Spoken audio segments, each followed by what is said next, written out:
जय श्री राम दोस्तों। तो स्वागत है आपका एक और न्यू स्टोरी में। आज की जो स्टोरी है वो एक लड़के पे होने वाली है जिसका नाम जो है रुद्र है। रुद्र ने अपनी स्टोरी में मुझे ऐसी-ऐसी चीज़ें बताई हैं कि जिसको सुनने के बाद जो मैं खुद ही डर गया हूँ। तो चलो अब बिना किसी बकवास के आज की स्टोरी को स्टार्ट करते हैं।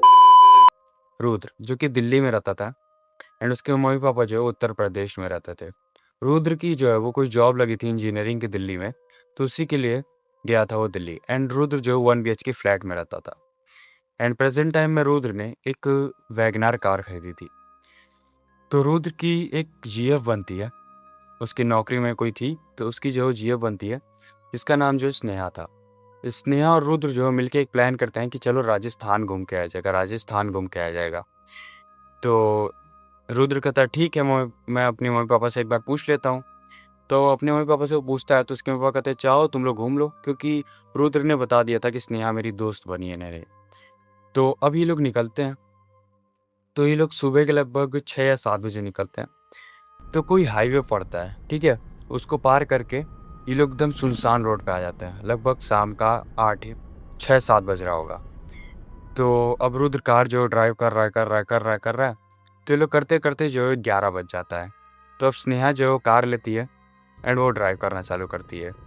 करते इन लोग को 12 बज जाता है। अब स्नेहा कहती है कि मुझे बहुत ज़्यादा नींद आ रही है, तो चलो कोई होटल में स्टे कर लिया जाए। अपनी रात बिता के परसों या कल जब भी पहुंच जाएंगे राजस्थान। तो रुद्र कहते हैं हाँ ठीक है कोई बात नहीं। तो इनको एक होटल दिखता है जो कि जो बहुत ज़्यादा एकदम शांति जगह पे था। तो लोग जाते हैं एंड एंट्रेंस पे देखते हैं कोई नहीं है, एकदम सादा एंट्रेंस पड़ा हुआ है। तो ये लोग चिल्लाते हैं अंकल आंटी जो भी हो, दादा दादी। तो एक आदमी आता है, कहता है क्या काम है आपको, आप बताइए। तो ये लोग कहते हैं कि मुझे रूम चाहिए। तो वो आदमी कहता है कि अरे भैया अभी तो आज का रूम बुक है, पर आपको मैं एक रूम दे सकता हूँ जो कि थोड़ा हम लोग के दूर है, मतलब कि हम लोग के होटल से थोड़ा दूर है। तो ये कहता है अच्छा बताइए कहाँ है रूम। तो कहता है कि मेरे होटल के बगल में ही एक जगह है, वहाँ अपार्टमेंट है, उसमें वो रूम है। तो ये कहता है अच्छा ठीक है भैया कितना फीस। तो वो कहता है ज़्यादा नहीं भैया, 500-600 दे दीजिए जो आपका मन हो। तो रुद्र जो है 600 पे करके एक रात बिताने का ले लेता। अब रुद्र और स्नेहा को बहुत ज़्यादा नींद आ रही थी, तो वो लोग लगभग 1 या साढ़े 1 बजे सो जाते हैं तुरंत। जैसे ही बिस्तर पड़ता है तुरंत। तो लगभग 2:30 या 3 बज रहा होता है। तो स्नेहा कहती है कि अरे यार क्यों परेशान कर रहे हो मेरे पैर पे, क्यों ठोक रहे हो कब से, मुझे नींद वैसे भी इतनी गहरी आ रही है, तुम और परेशान कर रहे हो। तो रुद्र कहता है अरे तुम भी तो कर रही हो तभी तभी ना। तो ये कहती है मैं कहाँ कर रही हूँ तुम्हें। तो दोनों जो झटके से उठते हैं देखते हैं कि इन लोग की चद्दर जो है गायब है, इन लोग की चद्दर नीचे गिरी हुई है। तो अब जो है बहुत ज़्यादा पसीना आ रहा है भाई लोग। तो रुद्र जो है कहता है अच्छा छोड़ो हटाओ सोया जाए हम लोग। पर रुद्र ने मुझे ये चीज़ बताई थी और मैं बताना भूल गया तुम लोग को कि जैसे ही लोग रूम में घुसते हैं तो बहुत ज़्यादा मॉन्स्टर डीमंस आत्माएं की फोटो लगी हुई थी, ठीक है। तो रुद्र ये जो मुझे बताया था मैं बताना तुमको भूल गया। तो इतना होता है एंड रुद्र और जो तुम्हारी स्नेह है वो जो है सो जाते हैं दोनों, तुम्हारी कहना तुम लोग को। तो ये लोग सोते हैं एंड सुबह होती है। सुबह होने के बाद जो रुद्र देखता है कि जहाँ पे डीमंस की फोटो लगी थी वो सब गायब है, वहाँ पे तो शीशा है। तो इसके दिमाग में जैसा एक प्रिंट होता है कहीं वो असली के तो नहीं थे। अब इतना सोचने के बाद जो तुरंत जो रुद्र जो उधर से पैकअप करता है राजस्थान के लिए निकल जाता है। और राजस्थान के लिए निकलता है, जाता है, घूमता है फिरता है। तो उसको जो बहुत भारी भारी फील होता है कि इसके ऐसे लगता है कंधे बहुत ज़्यादा बोझ आ गया है एंड उसकी धीरे धीरे तबीयत जो खराब होने लगती है।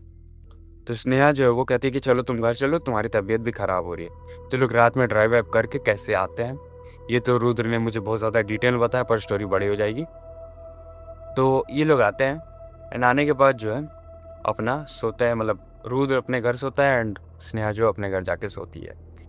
तो अब जब रुद्र जो सो रहा होता है उसको ऐसा लगता है कोई प्रेजेंस उसके आगे पीछे चल रही है। उसको ऐसा लग रहा है कभी उसका टैप खुल जा रहा है, नल का जो टैप होता है वो खुल जा रहा है, कभी कुछ हो जा रहा है, कभी उसकी चद्दर घिसा जा रही है, कभी उसका बाल जो कोई खजूआ रहा है, मतलब ऐसे ऐसे कर रहा है। तो अब ये जो पूरा किस्सा जो अपनी मम्मी से बताता है, तो उसकी मम्मी कहती है तुझे कुछ भय वय हो गया है, तू घर आ जा। तो ये घर आता है अपनी कार से ड्राइव करके दिल्ली से। तो आता है तो उत्तर प्रदेश में तुमने बहुत बड़ा मंदिर है संकट मोचन बाबा का, जो कि हनुमान जी का है, ठीक है। तो कहती है चल तुझे वहाँ लेके चलती हूँ। तो ये रूथ और रूथ की मम्मी जो है वो संकट मोचन जाती हैं। तो रुद्र जो ऐसे मुझसे बता रहा था कि कह रहा था भाई मुझे मंदिर में पैर रखने का मन ही नहीं कर रहा था कि क्या जाऊंगा यार मंदिर में, छोड़ो हटाओ, चलो बाहर से दर्शन करके हो गया। तो रुद्र जबरी पैर रखता है एंड जाता है हनुमान जी की पूजा वूजा करता है एंड बाहर आता है। तो फिर जो उसकी मम्मी जो है कोई बाबा जी के पास लेके जाती हैं एंड उनसे पूछती हैं कि इसके साथ क्या हुआ है। तो ये बताते हैं बाबा जी कि इसके साथ एक आत्मा चल गई थी जो कि उसी होटल में से आई थी, पर वो आत्मा जो शुद्ध थी एंड अच्छी थी, तो इसको कुछ परेशान नहीं कर रही थी। ये भी जो है वो स्वर्गलोक में जाना चाह रही थी, इसीलिए जो है इसके पीछे पड़ी हुई थी। तो ये जैसे ही मंदिर में पैर रखता है तुरंत जो है वो उसका जो है वो आत्मा जो है स्वर्गलोक में चली गई। एंड रुद्र जो इतना सुनने के बाद जो एकदम शॉक्ड हो जाता है कि भाई साहब कितनी बड़ी गलती कर दी थी उसने। सो गाइस, स्टोरी कैसी लगी हो? एंड अब जो रुद्र एकदम बेस्ट है अपने परिवार के साथ क्योंकि अब शादी हो गई है स्नेहा से उसकी, ठीक है। सो गाइस, स्टोरी कैसी लगी? स्टोरी पसंद आए तो वीडियो को लाइक कर देना, चैनल को सब्सक्राइब कर देना। मिलते हैं जल्दी नेक्स्ट वीडियो में, तब तक के लिए बाय बाय, सायोनारा, शापा खैर। बहुत ज़्यादा पसीना आ रहा है भाई लोग।